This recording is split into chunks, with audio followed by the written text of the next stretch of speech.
left, right, back, forth, and up, down. That's right. The three dimensions of common experience. And so, or I like to say up, down, left, right, and sideways, right? Because you can go up, down, left, right, but can you take a step further to the right? Can you take a step further to the left? Like we can do that here.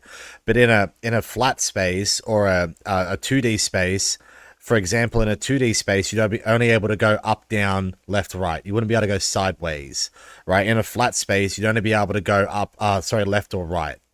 You know what I mean? Left or right or angle in those directions, right? You wouldn't be able to go sideways or up or down. Right, but in our reality, we can go up, down, left, right, and sideways, right?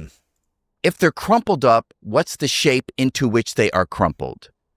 And in the mid-1980s, scientists, mathematicians wrote down 5 possible shapes. And at that point, people thought those might be the only possible shapes that would meet the mathematical requirements. So as a graduate student, I started to study those shapes to see what physics they might give rise to. And that's what my doctoral dissertation was all about. And that seemed kind of a beautiful thing. A small number of possibilities. Maybe we can either rule them all out and get rid of string theory, or maybe one of them describes our world and wow, that would be amazing. Mm-hmm.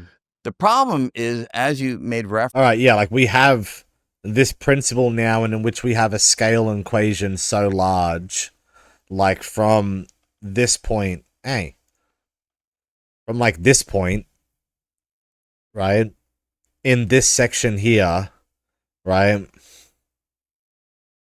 and from this section, we can not only have a factor in which where we have a law of physics, right? And in this physics, we understand that they apply to a set of carbon rules that create our closed space, right?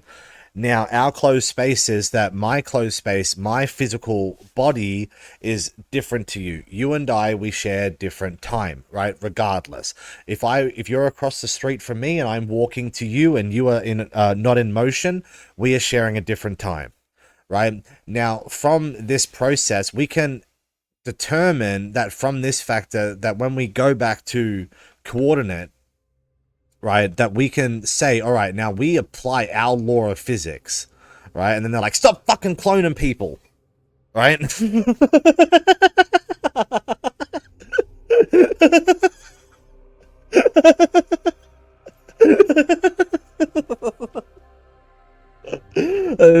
I'm just saying. As people began to study the math further and further, 5 possible shapes